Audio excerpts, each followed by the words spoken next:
like when you understand the things that are really important to you, it's really easy to keep people in and let people go, right? And when you're a little like wishy-washy with that, which is kind of like, for me, what I'm trying to do most now is to create kind of that system of non-negotiables, because unfortunately where I think I've failed the most is that I've been too flexible with what I think brings people in, and it's created these temporary friendships or these temporary people being there and not there, but they remain temporary because I've made that choice of having that flexibility there, right? Welcome to the Driven Dad Podcast, where we celebrate dads that live with passion and lead with purpose. On this show, we'll host some dads that live incredible lives.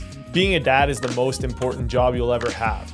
Get inspired by our amazing guest dads that refuse to live life in mediocrity and live epic lifestyles with their families.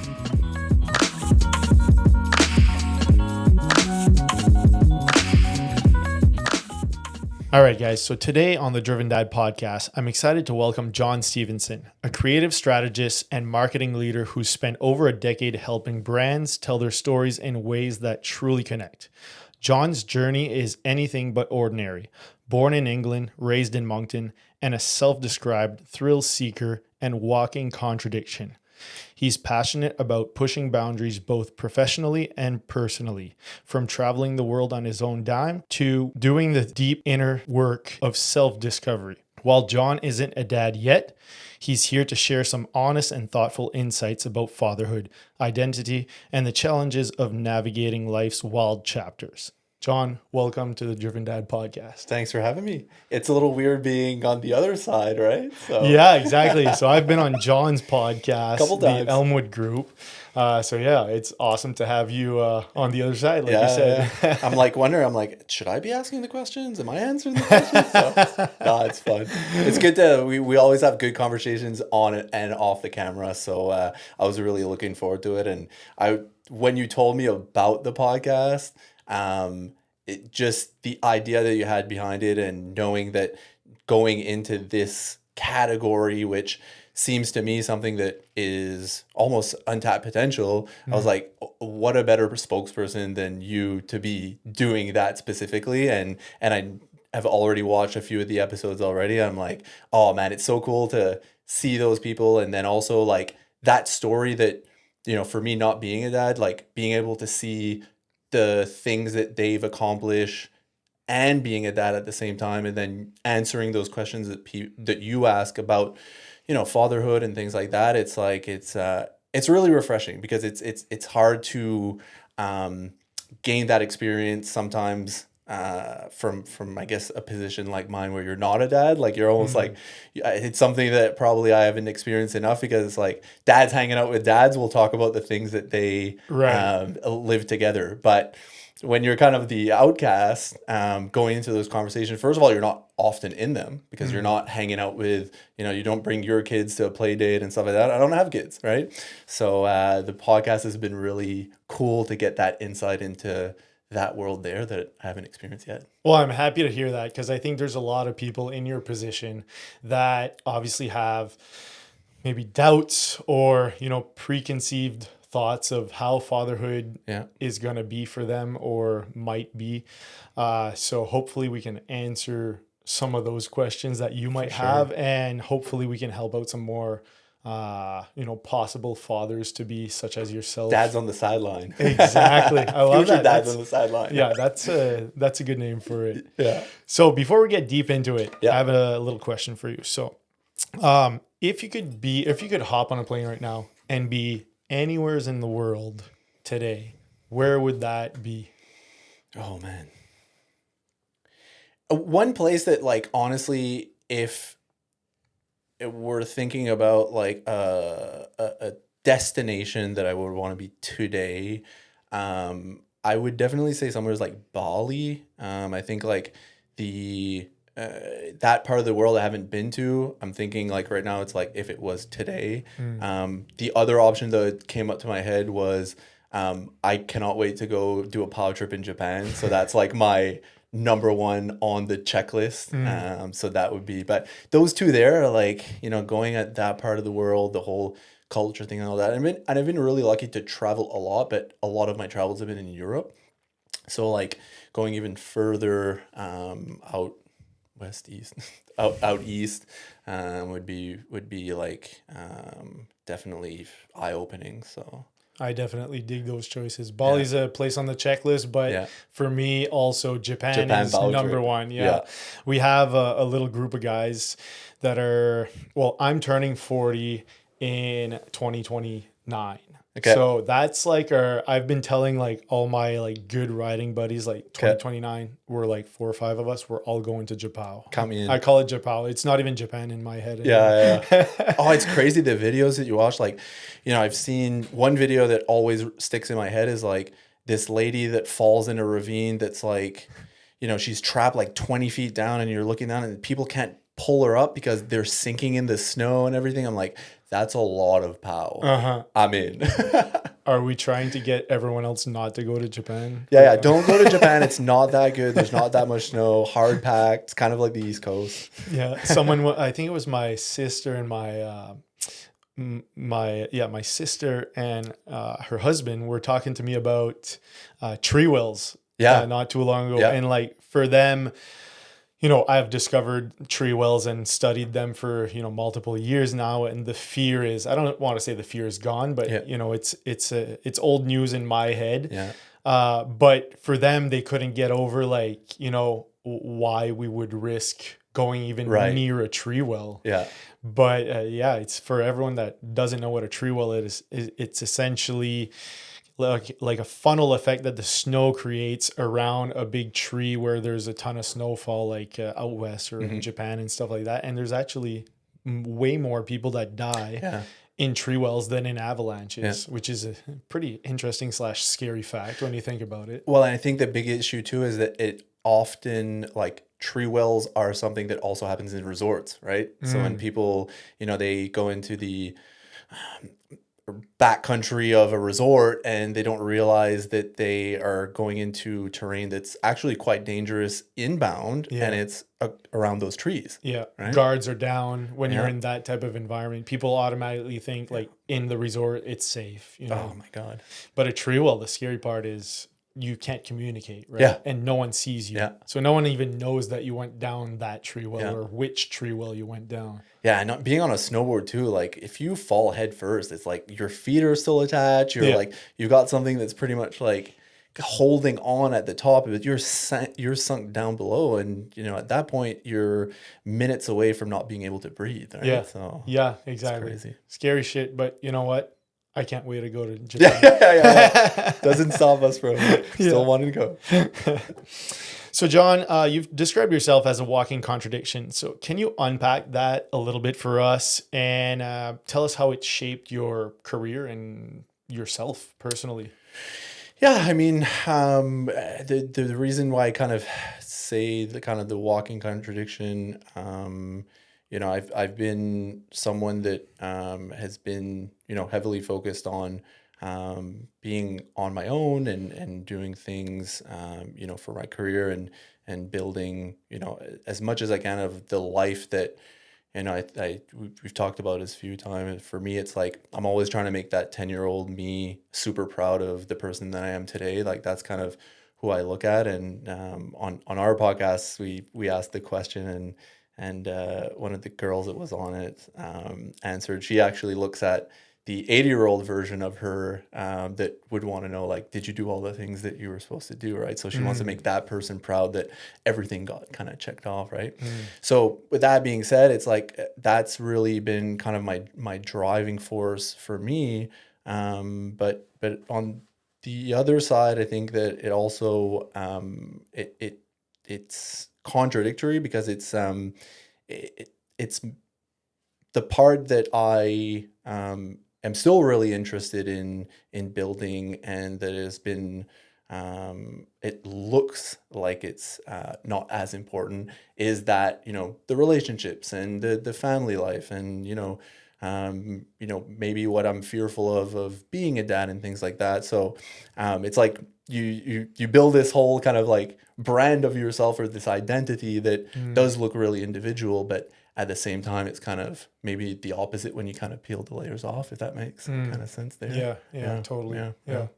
And I see, if I would add to that, as far as like what I see of you on from my perspective, is like on the professional side, I've seen a lot of businesses or a lot of brands that you walked into and you've changed their image or the way that they did marketing, right? Yeah. From conventional to creative, I would call it, right? Yeah. Such as the Elmwood Group, where you guys focus a lot on community stuff and real people doing real projects in the community and bringing in people on your podcast and, you know, talking about their walks of life and how, you know, they do business in their place of business and so on. So when I read that title of A Walking Contradiction, that's what I think of is like John's brain definitely thinks differently than you know, most people. Yeah. Way more of a creative brain than most people. Yeah, and I've always kind of like,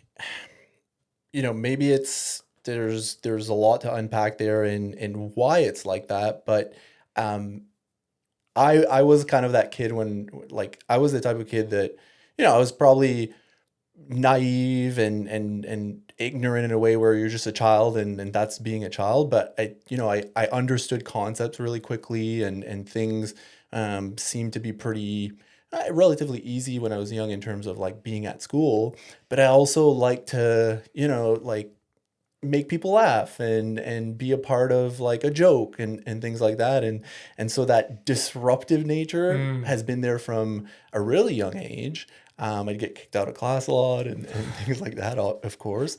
But that with time and I think with experience, it kind of stayed there, but it matured into something where it's like that disruptive nature can actually be an asset in thinking differently than how other people might think about a specific problem, right? Totally. So when I look at something like, you know, when we're doing marketing for home hardware, I'm not thinking like, how can I do the same thing as all the other hardware stores?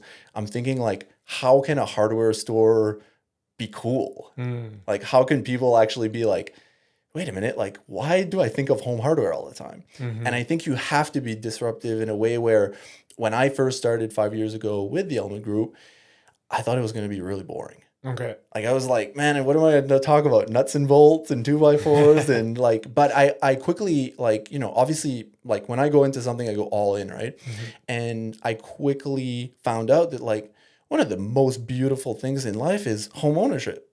Like the roof that you have over your head is like, there's a lot of people that like they put their blood, sweat and tears in having a beautiful home. And, you know, you start hearing about these projects that they do because of, you know, many reasons that are really inspiring, but also that are super relatable to other people. Like, you know, you've been a part of our content and like what you're doing with your home, like it's more than just doing like mountain bike trails and stuff like that. It's like, it's part of being a dad. It's part of teaching your kids how to be raised in a way where the active lifestyle is important. And you're also transferring over what you love into them and showing them like, it's great having a passion and joy and happiness and all of those things come from that passion. Right.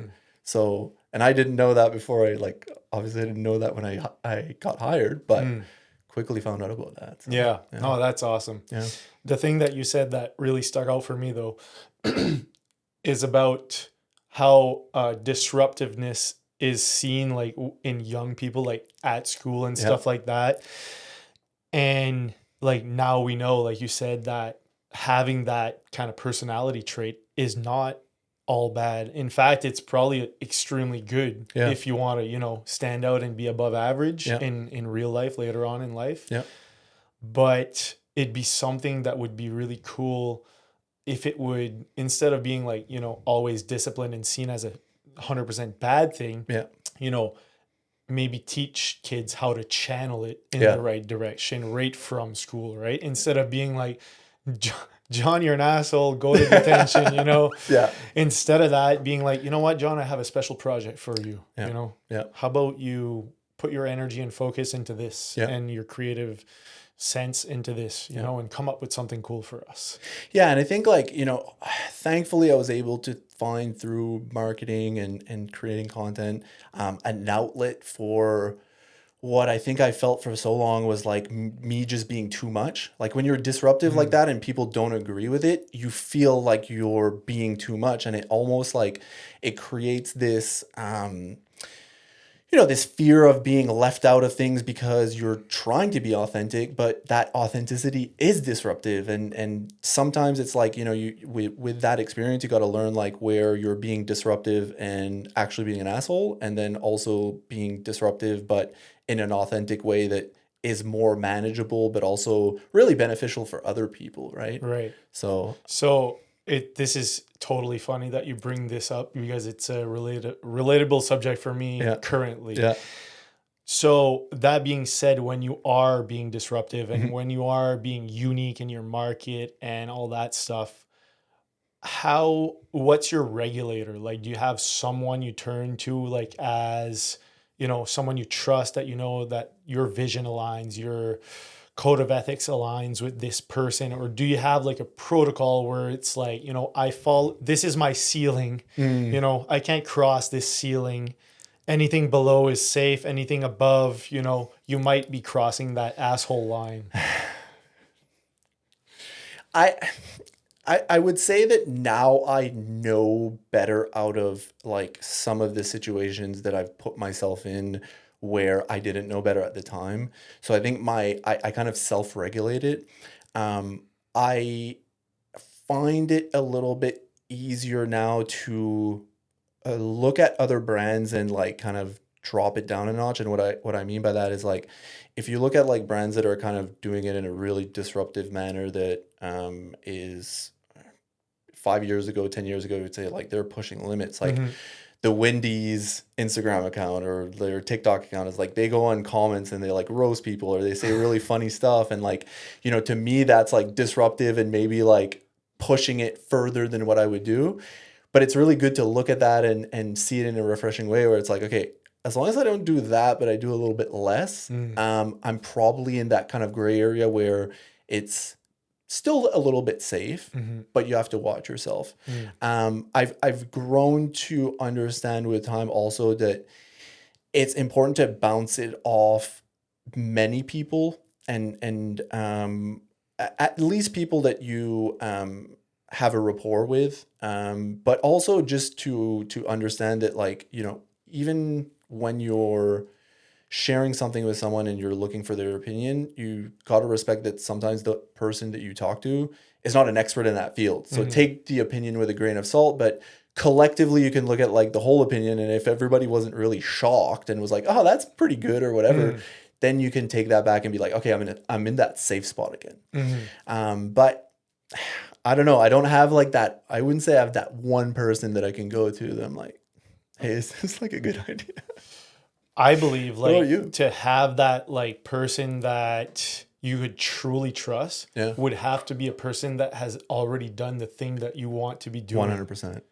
And that's extremely hard to find because you're trying to be disruptive and you're trying to be unique and do things that other people aren't doing in your industry. So it obviously exists. It most likely doesn't exist locally, right? It's not in your realm of close friends or family members or the people you work with. So I would just generally agree with you and say that it's challenging because you want to be open. However, you have to know that if you take, everyone's opinion, or just like, I'm going to say like the word average people's opinion, they're going to give you an average answer. Right. 100%. Which is a safe answer. Yeah.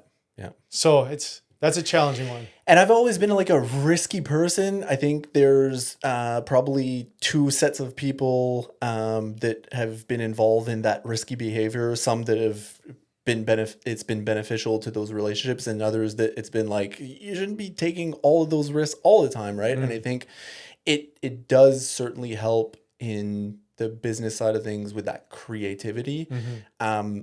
I've with work experience now and being in the positions that I've held, I now know that risky behavior is better suited for something like a creative space, not so much on a like management space or something where it's like more rigid and process driven, and where, you know, people are just looking for a simple answer and things like that. Like that, I find it's like sometimes just all of that feedback that you gain through your work experience. Plus, like I'm someone that if I'm doing a job, I want to do it so that I'm efficient, and also that I don't struggle at it. So I do a lot of like personal development and trying to be better at that.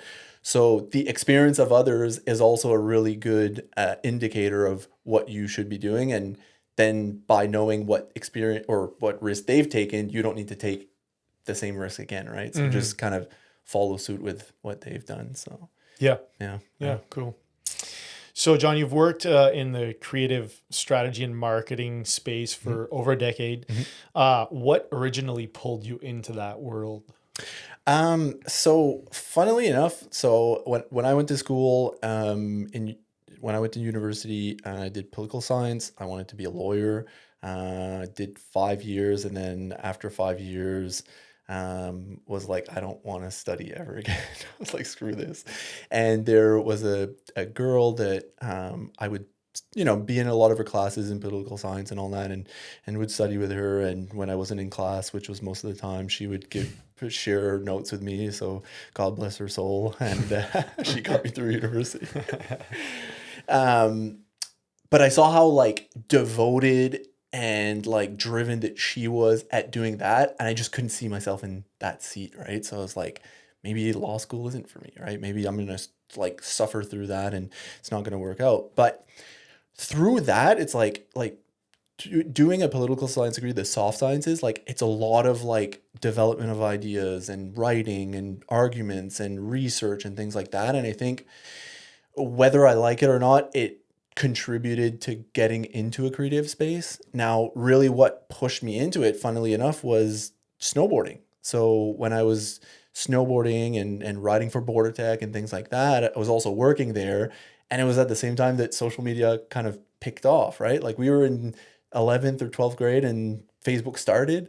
And like a couple of years after that, like I'd been working at Border Tech, and we started, you know, using Facebook to promote, you know, our snowboard videos and our pictures. And then we started like dabbling in putting pictures of clothing that we had at Border Tech on our Facebook group and things like that. And I think where those like the education side and the personal side kind of meshed together is that I saw that it was useful, and that utility there, and seeing that it's something that both the passionate side and the education side can be combined together to, you know, at the end of the day, we all have to kind of make a living and do some form of work.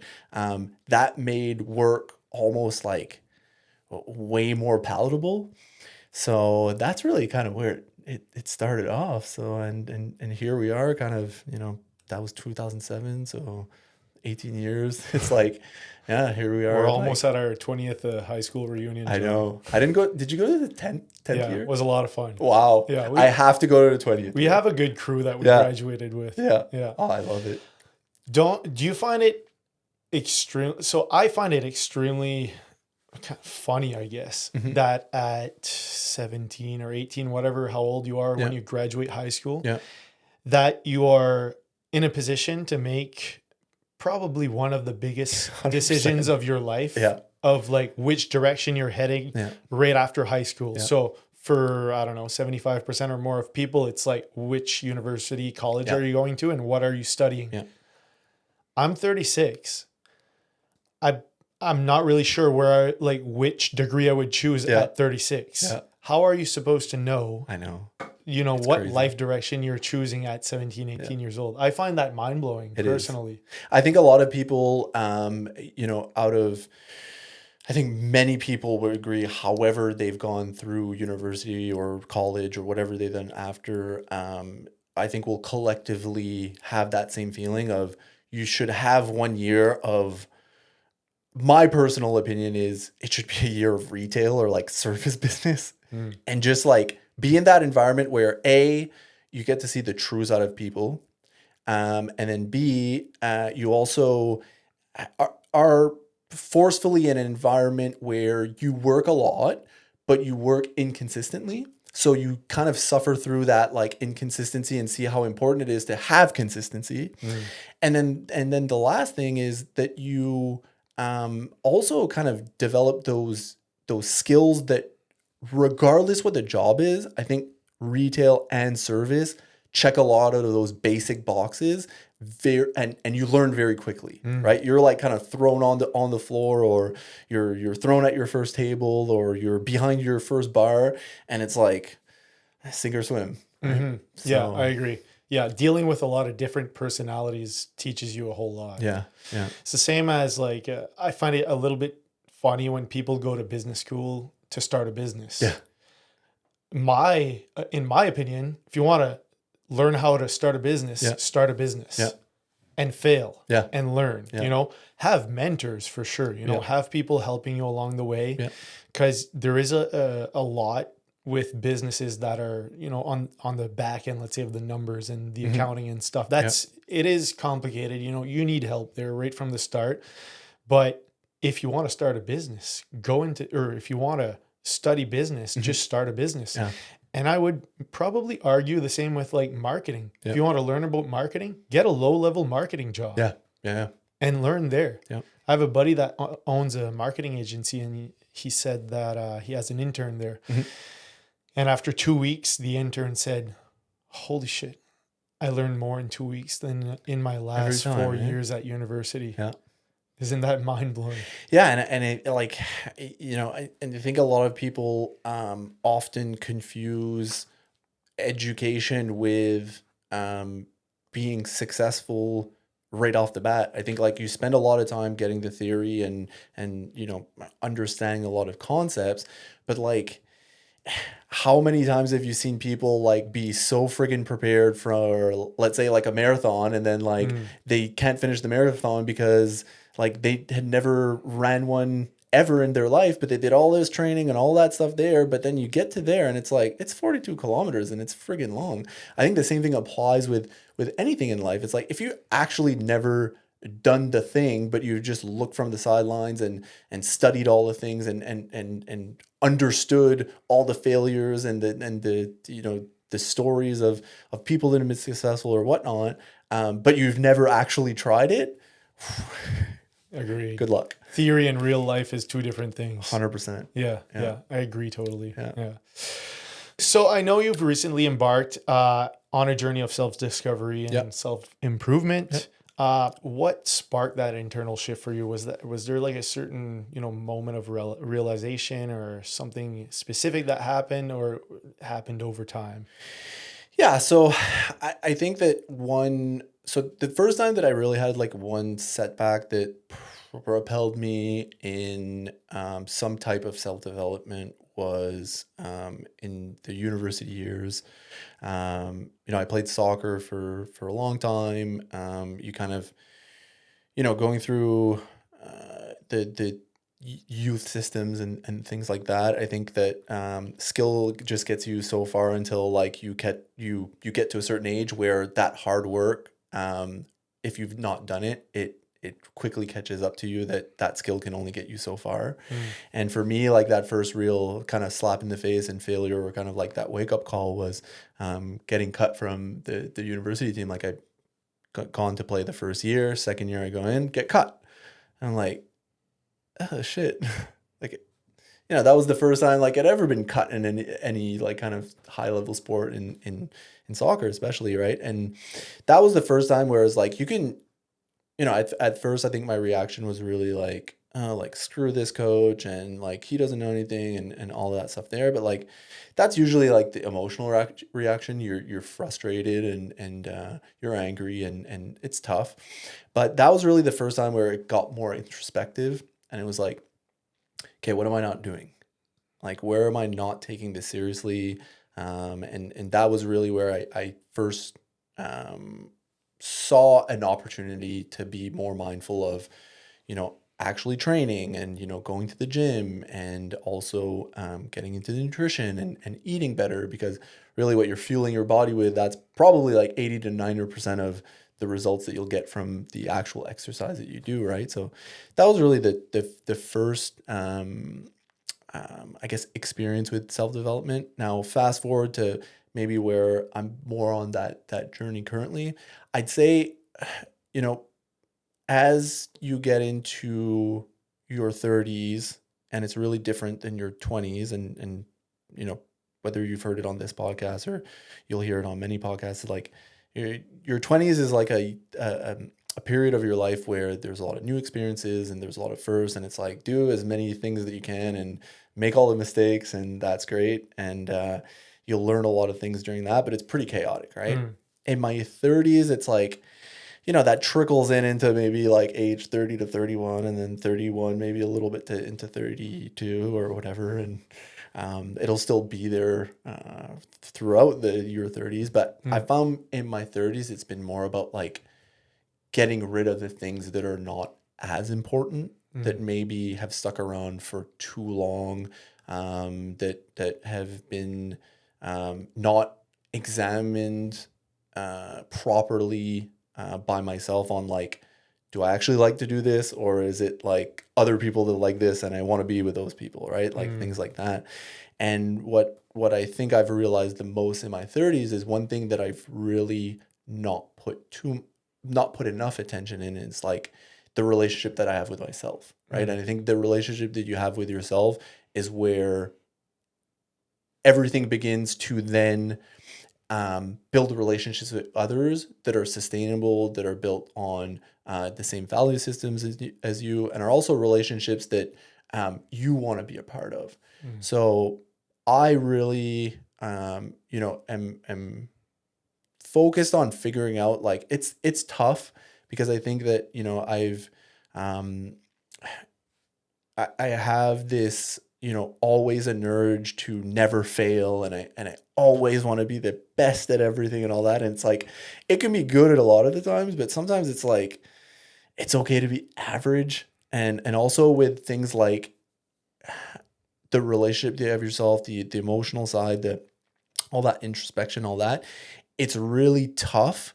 And you're going to feel average for a really long time if you've put that aside for a really long time. So I think that's kind of where I'm at. It's still really in an early stage. You know, I'm still seeing a lot of patterns that are still happening a lot that are like, at least I'm aware of it more. But what I feel is not there yet with everything is that in order to really learn from some of the mistakes that you make, you have to understand actually why you're making them. Like, it's not just like, oh, I made this mistake. Oh, okay, bring awareness to it. Don't do that again. It's like, you're going to do that again if you don't really know exactly why you're making that choice, right? So, yeah, it's kind of I like that. for that. I like that. Yeah. One thing that you kind of touched on that I'm really passionate about is choosing your circle, like your closest circle, right? Yeah. Such as the quote says, you are the average of the 5 people that you surround yourself with, or something like that. Yeah. I'm a true believer in that, because if you surround yourself with people that, you know, want to bring you up with them and want to celebrate not only their own wins, but your wins, you know, that's so magical. Yeah. So magical. What would you say is the things like and maybe you put up a really good identity around being able to make those choices really well, but what would you say is the things that you value the most that make for that inner circle to be the one that you have today? Because I see you go consistently on bike adventures with, you know, John Black, or like specific other people, and like John McNair and things like that. And I see that you and your wife have similar interests, but also it seems like you've really picked someone that, like, these are non-negotiable values, and I have that person there for that. So I admire that, but I'm wondering, like, what are the things that have made it so that you're able to make those choices? Well, I appreciate that. I think first off, like, even before I really started to pay attention to, you know, choosing my inner circle, I've never had like a high tolerance of being around people that I don't like. You know, everyone wants to be a little cool around people, Yeah. and it's our nature to try to get everyone to like us, I obviously do it Right. for a short term, Yeah. but then I turn around and I'm like, I'll never call that person, Right. or I'll never, intentionally talk to that person again. I've always kind of been like that. Even like, this is kind of funny to say, but even with girls, like back in the day, Okay. I wouldn't like waste any time, even if, potentially it could have been fun or whatever. Okay. If it was like, well, I can't, listen to 5 words this girl says, I'm like, see you later, Yeah. Yeah. So I've always had that kind of foundation, I think, of like, I just have a low tolerance. If I Right. like you, I'm going to want to, surround myself with you often. Yep. And if I don't, I'm going to intentionally try to stay clear of you Right. as much as I can. I don't mind saying, hey, how's it going? For sure. But then it's done type Yeah. of thing, right? Yeah, like the respect is always there for everyone. Like you have you're a respectful person, but like not everyone deserves your ounce of time. Mm-hmm. Right. Yeah, yes. And, if you want to hone in on like being even more specific about who you surround yourself with, I think it comes down to lifestyle. Mm-hmm. What type of lifestyle do you want to lead? Mm-hmm. Well, my lifestyle and my coincidentally, or like, I guess on purpose, my wife and I's lifestyle is a very active one, Mm-hmm. a present one with our family and our kids. Mm-hmm. So those are like probably the 2 things we prioritize the most, like on a non-negotiable day-by-day basis. And then there's other things like, we like to travel, we like to go on adventures, we like to go outside as much as we can. Mm-hmm. And then there's like our, the things we prefer to do for leisure. So we like CrossFit, we like mountain biking, we like snowboarding. Mm-hmm. So I think if I take all of those things that I just mentioned and you line it up with the people that you see me with the most, it's probably not 100% match. Mm-hmm. I definitely have, things that I disagree with that my friends do or say, or, some of their own theories, but I'm okay with them. Right. Like, it's like, I'll think about it. In my head, I'll be like, well, I probably would have said that differently or handled that differently, mm-hmm. but it's not a big deal, right? It's not like my friends don't go out on Friday night and Saturday night and party and drink and whatever. Mm-hmm. We might have a beer, mm-hmm. but that's just not what we do. What we do is on Wednesday nights, we go mountain biking. Right. And I think there's a special bond that's created there organically because we're so passionate about that thing that there's just this organic bond that happens during that thing, right? And the dynamic of bringing those like-minded people together creates also like a special type night, right? Like in the truck, we're laughing about, things and just chit-chatting, shooting the shit. Yeah. And we all, we're all passionate about very similar things. Often a subject is like investing, because we're all passionate about like financial freedom and we have plans and aspirations and we'll talk about our kids all the time, and laugh about the hard stuff and, highlight some of the good stuff. And now what's happening is really cool, actually. I have a couple of older dad friends that their kids are older and their kids are biking with us. No way. Okay, cool. Which to me is one of the coolest things ever. And one of my aspirations as a dad is like, I'm hoping that happens for me later on when like my son is getting faster than me on a mountain bike or my daughter or on a snowboard or whatever. It doesn't matter. Any sport doesn't matter. Yeah. But I just want to do that thing with them. And yes, long-winded answer to your question. No. I think totally checks it off. I think if you are, if you really follow the life that you want to lead, you'll find the right people to surround you along the way. Yeah.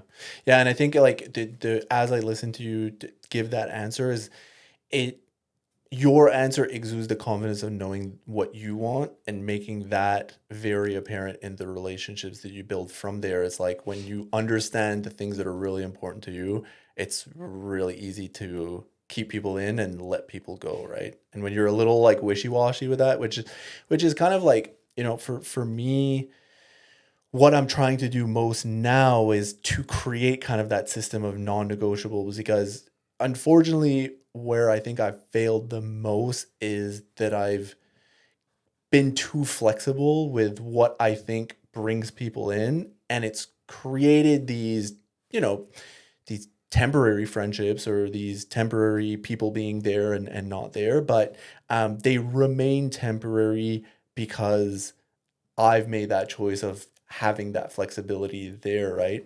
And I think it's part of also like, trying to figure out like what type of friendships do I want? But where I think I failed is you kind of need to figure out like just what's important to you first and then build from there. So I think I was building like the other way around. Reverse engineering it in I some think way, you're pretty much like everyone, right? Yeah, Like that's, yeah. I think human nature is more in that sense than the other. But I think you just have to build that, that confidence in being okay about being different, making different types of decisions. One common one that I've been doing for years, and I've got chirps, I still get chirped for it, is leaving a party early. Okay. I do the Irish goodbye. Oh yeah? Is that disappearing? Yeah. It's Okay, like you don't nice. tell anyone when you leave. And Yeah. it's like, oh, where did John go? I've definitely used that trick before. Yeah. And I started doing that. So my first business was at 23. So like, that was a big priority in my life. I would wake up at 5 a.m. to go to work. So that was like the big line where I started to, leave parties or not go to parties, and kind of leave my old crowd of friends behind and adapt a new lifestyle. But you have to be okay with, people telling you that, oh, you're old, or already going to bed or whatever. I'm going to bed. Oh, you're not drinking tonight? Nope. Not drinking tonight. Haven't had a hangover in multiple years. I feel freaking awesome. Right. Who's really winning in the end? 100%. Are you those people's best friends, or like, are they raving about you because you were the life of the party? Probably not. Yeah. And oftentimes, like what's really funny is the reaction that they have is because you're kind of showing a mirror of like what they're not facing, of like, they know they're going to be hungover tomorrow, but they're chirping you because they're like, well, you're the one making the smart decision and I'm not, but they want to make you feel bad because they don't want to admit it to themselves that they've made. And I've been on that side 100%. So it's it's and that's kind of why I would do the Irish goodbyes, right? It was to avoid, it was like, well, I'm not disappointing them, so they're not able to tell me, oh, you're just leaving right now. But there's no confrontation. And then there's no confrontation. But I'm sure hopefully my therapist doesn't watch this, but she'll probably be like, we've talked about this. Yeah, don't share it with her. Yeah. So kind of on the same subject, what's your take on alcohol, and any substances that alter your state of mind? I mean, there's a lot to unpack there. I think so. I will, obviously my adventure seeking, thrill seeking, nature, risk taking, all of that coincides with mind altering experiences, right? And I think for me, like, I for the longest time I was probably like one of the last ones in high school to drink, and the last one to try other things and stuff like that. But also there's like this nature of like all or nothing that's there as well, right? So for me, it's like I've always enjoyed those experiences. What I think is really challenging and where a lot of people fall into the trap, myself included, is seeing firsthand the impact that it has, and I think the one culprit that's the most difficult is the alcohol. The alcohol is really difficult because oftentimes you do have really good times, but you're always on thin ice, right? Especially if you're like someone that like really likes to party. It's like, it's pretty easy to go from like 2-3 beers buzzed to 4, 5, 6 beers. Oh, then you might turn blackout, or you might start saying things that you wouldn't say and stuff like that. And I think, more recently, and actually I've gone, for me, like substances and alcohol has always been a really challenging situation in my life because I've never known like, should it still be there? Should it not be there? And it's always like kind of teeter-tottering in it. And ever since, crazily enough, ever since I've read, there's an Alan Carr book that's like, I don't remember what it's like, Easy Drinking or whatever. I should know the name because I just recently read it. But it kind of like, it shows you another side of the conversation that you probably most people that think that it might be a problem or have had that realization where, hey, is it being a problem? Have not thought about it that way. And I'll kind of expand on that is like it really the high level concept around it is that like all of the things that you've ever done on alcohol were always going to be fun no matter what, with or without it. And it explains it so well in so many different steps that by the end of it, it's almost gaslit you in thinking like, holy shit, like I never had a problem. I'm just trying to fix something that like is never a problem to begin with. Like I'm thinking like, oh, like, well, yeah, the drinking was not that bad this time, but if I take a little break, it'll be better next time and things like that. It's like, why are you making it something that you have to fix? Like, no one's ever in control of it. Like, as soon as you alter your brain chemistry, as soon as you're not sober, you've lost a part of your control. Whether it's 1%, 2%, 3%, it doesn't matter. And when you have a personality that likes to push it a little bit too far, you're starting like 10% less control than everybody else. So after reading that and after going through the process, like I've gone, couple of times I've been 200 plus days not drinking and then started again and things like that. And it's like,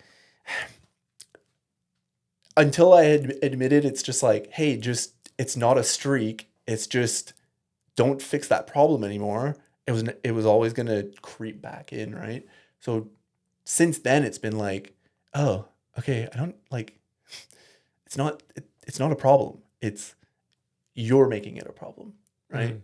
And that's kind of where I stand with it today in terms of, I know it's kind of a long-winded answer on that. I think a lot of people, the only people that have drinking in control are the non-drinkers, right? That's the only people that have it in control. The only people that have substances in control are the people that don't use substances. That's the true power of control over those things, right? And also, where I think there's a lot more strength in it is when you realize that you can and you've always been able to be happy without it. And I think a lot of people, when they first have that first sip of alcohol, that first good time after drinking and things like that, they chase that illusion of happiness, and then it quickly becomes into like, we hear it a lot in our culture. It's like, oh, I can't wait to Friday to have a drink, right? Because it's like, you have to wait all that time to get to happiness. Well, I think where you probably have to fix something is like, why are you not happy all of the rest of the time? In your reality, yeah. Right? Yeah, for sure. So I think it's an interesting subject with like multiple layers to it. Yeah, yeah. For me, when I was like in my prime of drinking, or when I started drinking, it was like instant confidence. Yeah. Right? Yeah. Like this level of confidence that was fun, and like I think I want to say like people liked it more. It was easier to talk to me. I was funny and I was a little crazy. I was entertaining. Yeah. And I think probably everyone's a little bit at that level. But and I think arguably everyone needs to go experience that, hopefully for a shorter term than a longer term.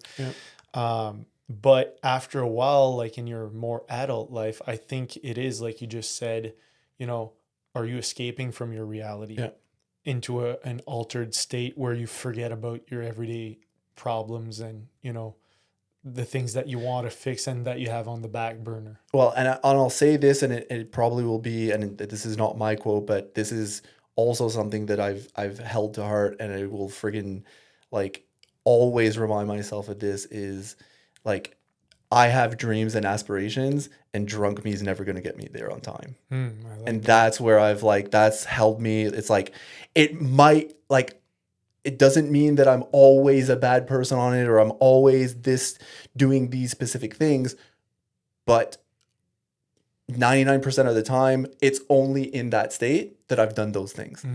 Sober me, 99% of the time, I've never done that.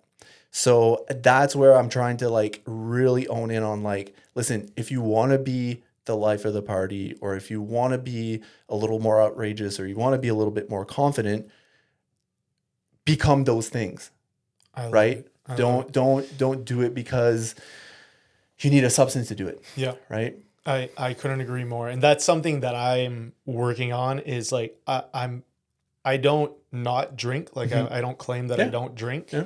I probably drink an average of like, I don't know, 2 beers per month, something like that. Right. So I never get into that altered state anymore, but I tend to be like a lot more lame when I'm sober. You know, I'm super aware of that. Like I won't like get up and freaking dance on the table, you know, but there's nothing wrong if you get up and dance on the table sober. Yeah. Like it's okay to do that. Yeah. Right. Yeah.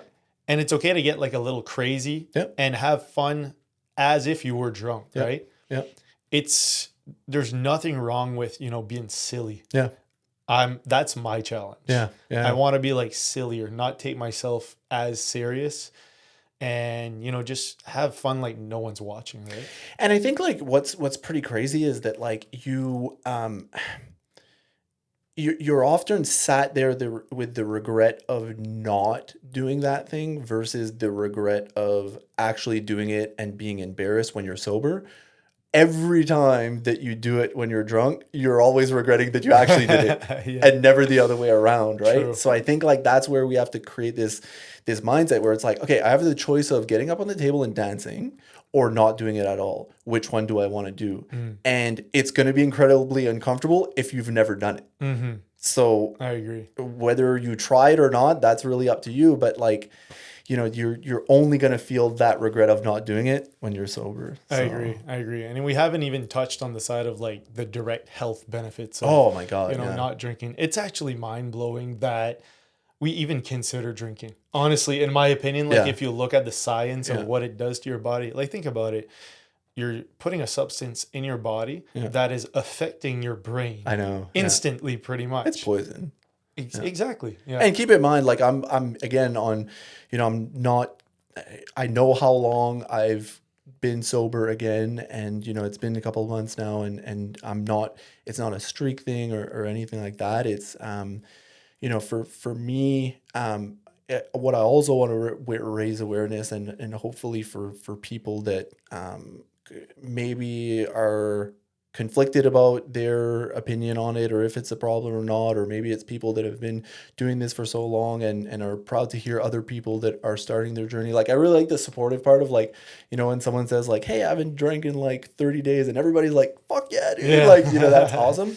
What I want to say too is like, what I want to bring awareness is that like, it's also a really like, you know, nobody talks about the times that you have to change the way you do specific things that you used to drink for, or used to like, you know, at the end of like most typical people's like at the end of the week, I go to the bar or I go meet my friends at Tire Shack in the afternoon and we have a couple of beers and all that. And nobody talks about like all of those parts that you have to go through over and over and over. We often just hear that, hey, I made it to 100 days or hey, I made it to a year. And it's like, I hope that a lot of people, if ever they're thinking about it, it's like invisibly, all of the people that have made that choices are there with you every single step of the way. Day 1, day 2, day 3, day 4, day 5, day 6. So it's like, even if you're not getting a congratulations every single day for the choice that you're making, like congratulate yourself. Right. And to where you were going with like the health part is like, isn't it freaking awesome waking up in the morning and having like, I often tell people like when they say like, you know, how does it feel and stuff like that? I'm like, it's like waking up and you're like 103% every day consistently. So would you rather that, or do you want to wake up like, you know, if you drink like, let's say a Saturday, Sunday, you're like 60%. and Monday, and at our age, you're like 65% on Monday, 70% on Tuesday, 75. So by maybe Friday, you're like 85%. Would you rather do that all the time, and then your 85% is always your peak? Or would you rather never be the 115% on Saturday, but then the whole shitty part across that, and just consistently be 103%, right? So, yeah, I think you described it very well there. Yeah. And you get to a point, and that's where I'm at right now, is I have nothing against people that drink. No. I love beer, Yeah. and I love wine, and I love the whole thing. I love cocktails. I love the social part of it. I love the whole thing, honestly. Yeah. But I'm at a point where I've experienced the feeling that you've just described, and that's enough for me to make a decision of, like, 99 times out of 100 not drinking one single drink. And once in a while, if I really feel like it's a good beer day, I'm going to have a beer and not feel bad about it whatsoever. Yeah. And I'll tell you what, like, for me, like, where, and it's a pattern of trying to unlearn that and trying to stop making those choices in that way, is like, it doesn't allow me to really become 100% in on those friendships and those relationships and with a partner and things like that, because it's always that little risk that you take that, you won't remember the things that you said, or you said something that was really mean, or you couldn't talk at the end of the night, or things like that. Like, and that's the part that hurts me the most, because I'm like it's so tiring doing that over and over, but like, you got to learn why you're doing it. And for me, like, and I will say that, maybe it's something that's common, or for especially like, kids that have grown up as only child, it's like, for me, it's like, it's always allowed me to escape from the boredom. Right. And that's a hard part of trying to unlearn why you're doing it. It's like, it's also okay to, like, as you've gone through experiences of the thrill seeking and all of that, it's also okay to step away and have those nights when you do nothing, or like, going snowboarding and the conditions aren't that good. Like, it doesn't have to be a heli skiing day every single day, and life doesn't have to be that way. So for me, like, the substances and the alcohol, it was always kind of that escape of the boredom, and it gets you into more trouble than it does benefit. And I think you need to learn to just be okay with sometimes, like, a normal life is an okay life. Right. I think you described so many people that I know just there. Yeah, it's definitely like a type of personality that has that view on drugs and alcohol, for sure. Yeah. I love it. So, John, you're not a dad yet. Yeah. You were open about wanting to explore that topic with me, so I'm pretty excited about that. So, what are some of the conflicting feelings that you have, or that you've experienced, around fatherhood, in your own experience as a kid, that you'd like to share with us? So, we're all of this conversation up to now, and I had mentioned, like, maybe people are gonna think, what? He's not a dad. Why is he even on here? We had talked about this on the opportunity to be on here, and when we talked about it, I think it raised a really, for you, it kind of was that light bulb moment. I could see it. It's like, there's also maybe a lot of people that have so many questions about being a dad that they they are not one because they don't have those answers yet. And for me, like, one thing that, through my experience in life, I've been an only child. My parents were, always trying to give me the best opportunities, and, I love my parents dearly, and, we've had their highs and lows, and my parents, funnily enough, it's like, they were together till I was 18, they broke up and, divorced. And when I was like 31 or 32, got back together, and they're still together. Right. And it's like crazy. There was like that, but you can see, and I guess having the conversations with my parents and stuff like that, I've learned that, they did a lot during maybe that, like, I don't know, maybe from 13 to 18, where it was like, we're going to stay together for our kid. And when you realize that, it does make it a little bit scary about parenting in a way. So that's kind of shaped a little bit of my, the concerns about families and stuff like that. the other part is I'm often, and I think hopefully you can answer this for me, but I think about the situation a little too logically. And I love that you made this podcast about showing that dreams don't need to be pushed aside in order to be a father. You can still do them at the same time. And my logical brain goes, you have to push everything aside to be a dad, right? And that's something that I'm also really concerned about. And I had a conversation with a girl that I was dating before where like we were talking about this, and it wasn't like the specific like, and although we did kind of get into it, but you know, she was like kind of worried about like how I was talking about this, because it's like, dude, you need to kind of realize that like it's not always just a logical decision. And that was kind of like that, oh yeah, and you know, you're actually right when you say that. And I'm thinking about it like way too rationally in a sense. And maybe I'm still like the rationality is maybe still wrong. But you know, I really listened to it, and like even though I think where we went with that conversation didn't go deep enough, but like I thought about it a lot after that, and I was really excited to be on the podcast because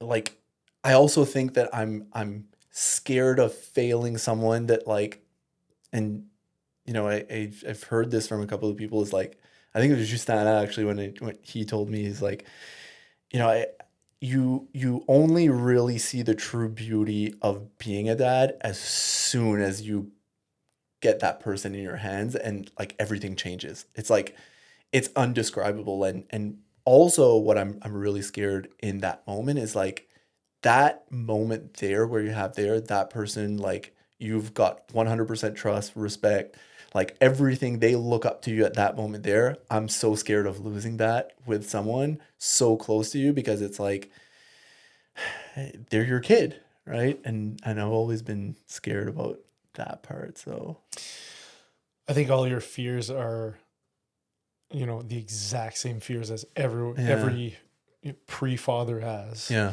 And most of them, like you just kind of mentioned, is you can't, you know, find the answer or the feeling before the day that you do become a father. yeah. A couple of things that I will say upon that is, I always like to say you can do anything you want as a dad, anything, but you can't do everything. Right.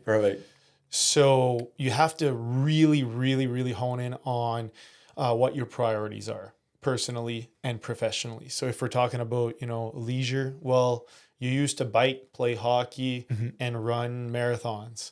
Well, you know, maybe one of them makes sense. Right. And in the end, it will keep your health and fitness up just by choosing one. Yeah. And it'll keep everyone in the family happy. Right. Your partner, you'll be able to be present for your family. So that's like one thing that I really like to focus on, is like, you know, what's that one thing you really can't live without? Is it mountain biking? Right. Then you need to do that every week, you know? But the other things. But, you know, maybe you just run a marathon in a few years. Right. You know, right. it's like a temporary, put it on the back burner. Or maybe you're extremely flexible with your job and running a marathon and biking is realistic. Right. But it needs to align with not only your, you know, goals and lifestyle, but your family's needs, right? Right. You're responsible for a human now, or partially responsible with your partner. So that's your number one priority. But one of my favorite things that I like to think about is, and I actually think that a lot of dads or parents don't even still realize it to this day as parents, is when you have kids, that is like the best thing ever has already happened to you. Okay. So I'm not saying that as if you can't have like dreams and aspirations aside from that. Yeah. But everything that you're doing aside from, you know, being with your kid should be for your kid indirectly. Right. So let me just kind of take an example. Like if we're talking about business, like I'm an entrepreneur, like I need a project, I need to be creative, I need to be working towards something. So, you know, working an 8 to 5 Monday to Friday job at the government is just not for me. Right. It would be great for family life. Yeah, probably, you know, sustain or it's, you know, guaranteed paycheck and, you know, all that good stuff. Yeah.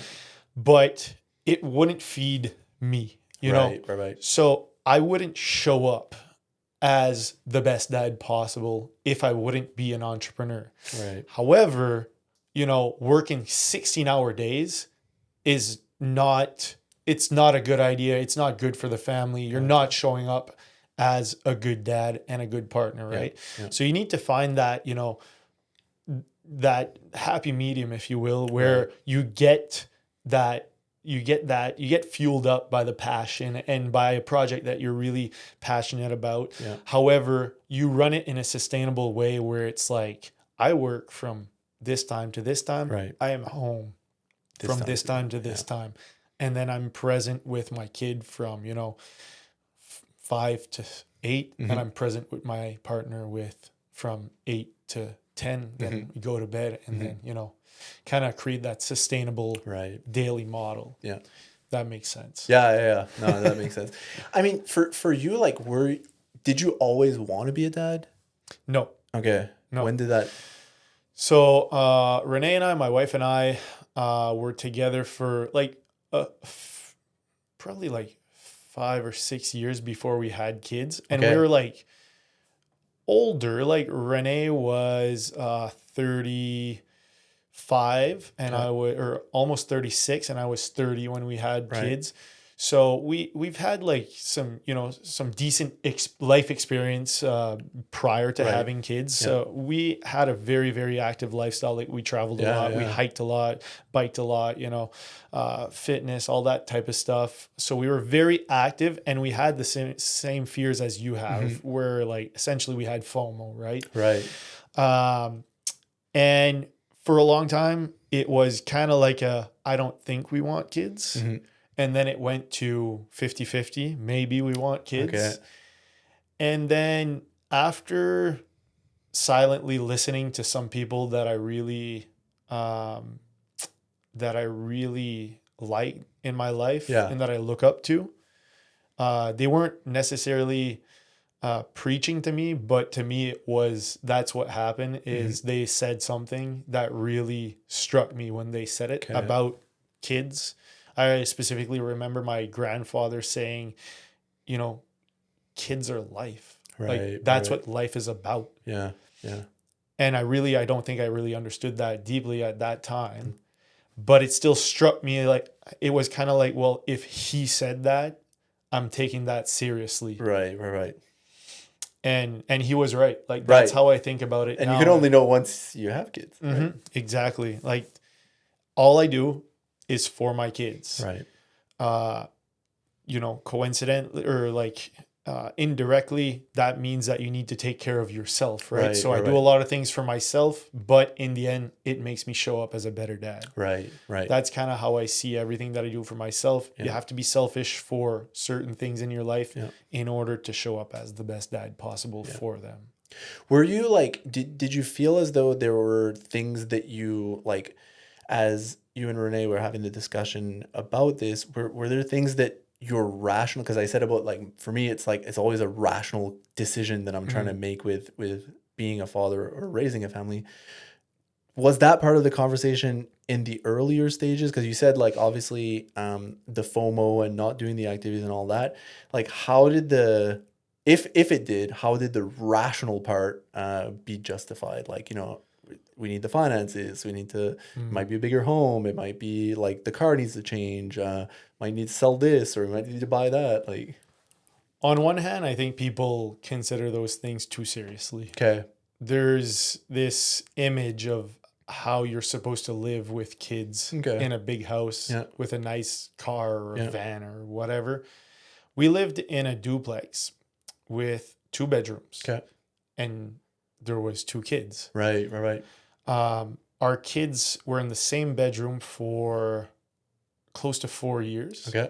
Which is pretty unheard of in this time. Okay. But there's no issue there. Right. So there's a lot of things that people might make you believe are barriers or issues or concerns that are actually not really a concern, right? Okay. And I won't lie, kids are expensive. Right. But some way, somehow, you just like make it work. Right. I can't tell you where the money came from when we were paying $1,800 a month for daycare. Yeah. and things like that. Like we didn't make $1,800 more that month, Yeah. but we still ate Figured food it out, and, right? you know, figured stuff out. Right. And it helps a lot when there's people that can help you out. Right. But it seems like a general thing that most people will probably tell you, but you just figure it out. You just figure it out. And that's where I think my reluctancy and where that conversation that I recently had, or not that recently, but that's where it kind of, where I felt, am I overthinking this? And I'm happy that you answered it. I was like, it is scary to think that when you put people on this planet and they are your responsibility, that you may not be able to be responsible for them for things that are really simple, like affording all the things that they need. Right. And that I think is the first thing that comes to mind. I'm like, that's kind of a scary situation to put yourself in, but I guess you'll just figure it out. I think, like, as we talk about it, the main thing is really to look at yourself first. Yeah. And in the end, that'll make for like a good parent. Yeah. To take care of your kids. For example, like one thing that would probably be the most important thing before having kids is to make sure that your relationship is top notch. Right. Because, like, full transparency, having kids is the hardest thing on a relationship. Right. For sure. Right. Yeah. Sometimes we hear like people say like, it was pretty rocky, so we decided to have another kid. I'm like, what are you talking about? Kids fix everything. Kids fix nothing, like, as far as the relationship goes, right? Yeah, it's the most beautiful thing in the world. It's the coolest thing in the world to have a family. Yeah. But there are days and weeks and months and years that are very challenging. Yeah. And your partner should be, in most times, the person that'll pick up the pieces with you, not, you know, cause more stress or strain. Right.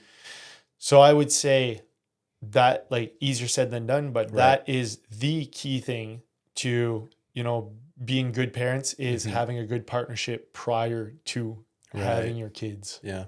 And I think that's maybe the part where, you know, not having had that really stable relationship in that aspect also feeds to that rational side where it's like, well, I'm still trying to figure out like how I'm going to take care of another person that I'm in love with. Like, how the hell am I going to figure out how to take care of someone that we made together and we both have to love when we don't even love each other, right? Or I haven't gotten to that stage yet. So, well, I'd say you're on the right path, just by the things you're saying. Like, you're looking internally right now, which is I think where everyone should start. Fix your shit first, and then work on other people, right? Yeah, and I like, you know, as I've there's always collaterals in the failures of understanding what you're doing wrong in life or figuring out who you are and all that, and it sucks, you know, it sucks hurting people and things like that, and you know, I'll always hold, like, you know, you got to figure yourself in those things, but you, like, sometimes you, like, you wish you could say sorry like a million times for that to have never happened. But I think that, you know, it's when you learn through the process of all of those failures what's really important to you and what you want to become, you start realizing that you know, it's life's not that complicated, it's not that serious, and really at the end of the day, like, you really need to make sure that you yourself are happy and content with what you're doing. The rest will fall in place from there, right? I agree 100%. Yeah. I think most people forget about that, what you just said. Like, and having kids is an opportunity to kind of relive a little bit of a less serious part of life, right? You become a kid again. You enjoy the small things through their lens. And it's all about enjoying those little things and not taking yourself and life too seriously. Yeah. Do you find there's anything that, like, you've through the you know, through raising your kids and all of that you've learned how to, maybe the sacrifices that you made in the earlier stages with the first child, in the when you had your second child, you were able to take that lesson and apply it here where maybe you didn't have to give up mountain biking and you could do two sports? Like, were there anything like through the trials and tribulations of being a dad where you figured out like how to kind of stack more things in, or did you find that like the things that you've taken away in that lesson there, keeping that consistent has been the best part, I guess? Well, we had both of our kids at the same time, right? Because they're twins. Right. So Yeah, that's true. there was no trying. Yeah. It was just like first, everything was a first time, right? Yeah. But I think one thing that I'll say about that is like everything is your fault Right. in life. Yeah.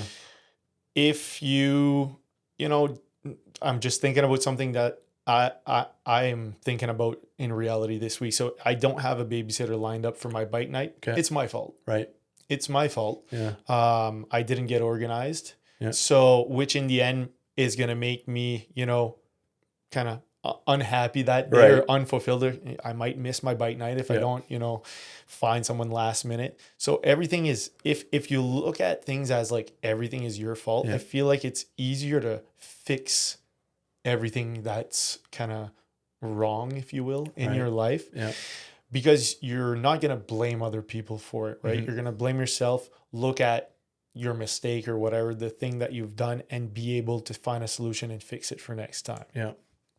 Agree with that. Aside from that, I think, there's no way, there's no father or parents that are perfect. Mm-hmm. Everyone's going to screw stuff up. Mm-hmm. And your kids are going to go through different stages in their life. Right. So you're not necessarily doing everything twice. You know what I'm saying? Like there's always going to be new things that you encounter as a parent. And there's sometimes you're just not going to know what to do or what to say. Right. Right. And I think if you, really try your best and put your heart into it and tell your kids that you love them and show them that you love them every day and be attentive to them, be present with them, connect with them on a deep level, often on a daily basis. I think that's a good foundation to attack everything or anything, right? Yeah. But I think that's like the thing, like no one knows how, read all the books you want for parenting. I don't want to say it's bullshit, but it's kind of like what we talked about, like going to university and then thinking you're a marketing expert. Like 100%. Read all the books you want. You're not a parenting expert. Yeah. You just have a bit of insight on what's coming up. Yeah. And then your kid can be different than the other kids. So there's probably like 100 different versions. Many nuances. And, yeah. And I think it's like that for like, even if it's not with parenthood, it's like, I think we often apply too much of like trying to figure out how to navigate through life, not realizing that like this is the first time you ever do all of this day. Like today is the first time you do this day, and then tomorrow is going to be the first time you do that day. And, obviously there's things that you can learn from other people or take from your experiences and all that, but there's also like a really like nice joy to the unknown that's there, where as long as you're accountable and you take responsibility and you're like, the choices that I make, whether the things happen correctly or incorrectly, they're all my responsibility or my fault. It starts being a little bit easier to not feel as though you're like the victim of life. Like I think a lot of people like they point the finger outwards and think, oh, life's unfair and life's screwing. Me. Yeah, exactly. And I think it's like, you're just not accountable enough. Yeah. Just this past weekend, I kind of caught myself, not appreciating the moment as much as I could. So we went to my grandmother's home, and she was moving some things. It's a care home, right?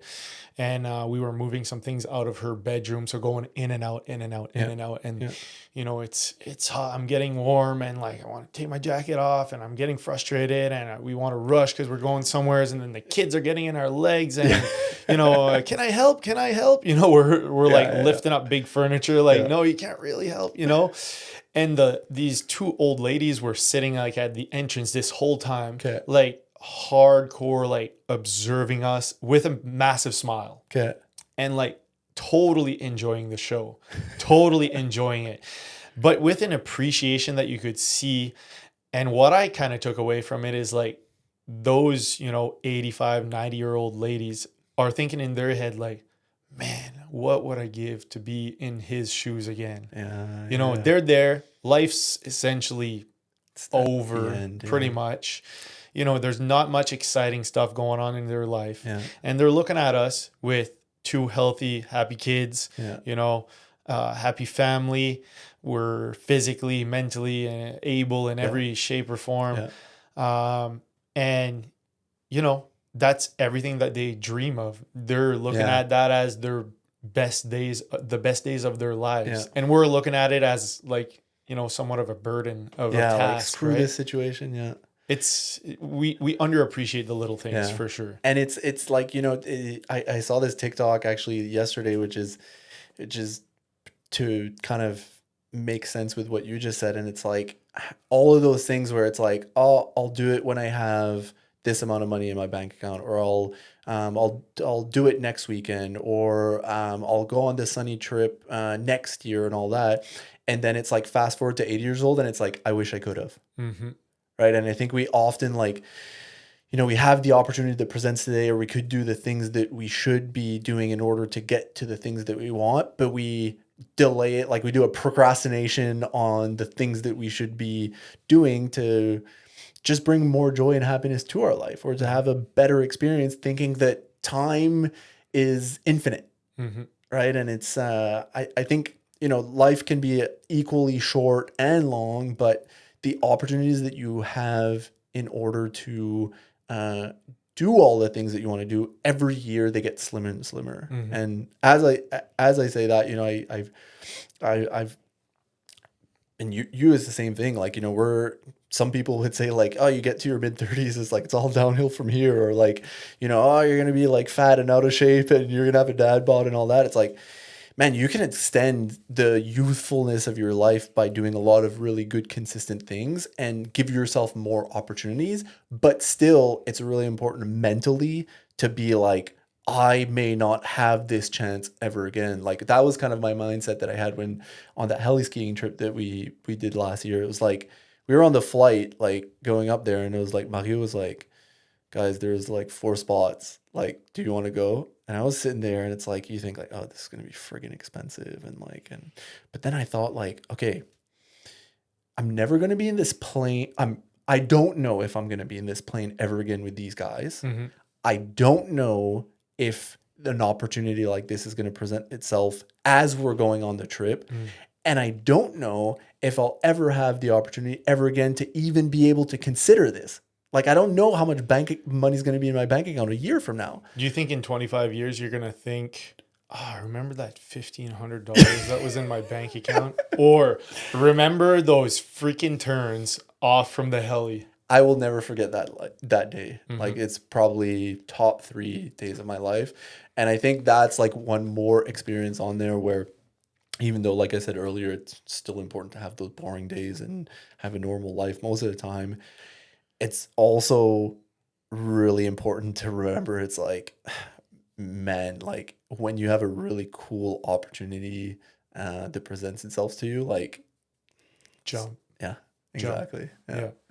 Comfort's our default mindset, right? Yeah. So like anything that seems like the shortest path traveled is going to be our default go-to. Yeah. And that applies to everything. Like, you know, even the things that make no sense that we'd say no to, like that heli opportunity, like default was probably no, right? Because 100%. It was the, you know, sensible decision was to say no because you're not a multimillionaire or whatever, right? Whatever you told yourself. It's expensive. We didn't plan it. Mm-hmm. Well, like we have days on, like we're probably going to be on a resort, so it's still going to be like, I'm like, why am I telling myself all of these things where I have this once in a lifetime opportunity? And I mean, you say once in a lifetime, like there may be other opportunities, but it's like, this is my one lifetime. This is an opportunity that's presented itself in front of me. I'm not going to be doing this every single year. I might be, but I'm here right now. Yep. Right. Yep. So. No, I 100% agree. Yeah. So before I let you go here, John, if you could give yourself advice when you were in your early 20s, what would be that piece of advice? it's really like, I find that question is really a good question. It's a difficult one to answer when you have the knowledge that you have today. And I think that one thing that I'll say with that is, if there's one thing in my life that I will die on the hill on, is that I regret nothing. And some people, that might piss them off. And to those people, I'm sorry. But also, it's like, if you, and it's like that for every single person that's alive today, it's like, if you would change just the sip of water that you took 10 years ago, you wouldn't be the person that you are today. And I think that a lot of time it's like, we try to think back, like, I should have done this, or maybe I should have made this choice better and all of that. It's like, you made the best choice that you could at that moment. And that's the choice that you made, and it made you the person that you are today. Maybe you could be a better person. Maybe you could be a worse person, but you are who you are today. So that 20-year-old person, the advice that I could give at that time is, continue to trust your gut and make the best decision that you can, and maybe trust your gut just a little bit more. Because I think a lot of times, like, and what I've started to realize a little bit more now is, like, there's experience, but there's just this feeling. And that's kind of what applied to, like, that heli skiing thing we've talked about a couple times now. It's like, there's something that's weird, that's a feeling that just feels right. And I think oftentimes we hesitate too much and not think about that feeling. And when it's one that's more inclined in a positive way, listen to it. Like, it's kind of like that guiding voice. Like, it's there for a reason. It's like, it's built upon the experiences, the moments you were happy, the highest of highs, it mixed with the lowest of lows. But it's like, it's telling you, like, maybe it's a little bit of the devil, maybe it's mostly angel, whatever, but it's like, it's telling you to do something that you should do. And I think that's just something that I wish at that time I would have listened a little bit more of that, versus what I think that I did more at that time was like, would other people like this? Am I going to be accepted if I make this choice? Am I going to have more friends? Am I going to be invited to this circle? Am I, you know what I mean? And I think that's the part that sometimes I'm just like, whatever, I made the choice, it is what it is. But that's, yeah. I love that, John. Yeah. That's very well said. Yeah. Good advice. Yeah. So, John, thanks for being on the show. Thank you. And thanks for giving us your perspective of, we're going to call it a not dead yet. Yeah. And I'm sure you've helped out some other, pre-dads in your situation. Yeah. And hopefully we helped clear up, some of your questions and did. your doubts. Yeah. And yeah, I really appreciate you being here. I appreciate you. You're not a dad yet, but you're an inspiring person in the community. Thank you. Someone I look up to personally. And yeah, thank you very much for your time. Amazing. I love it. Thank you. Thanks, John.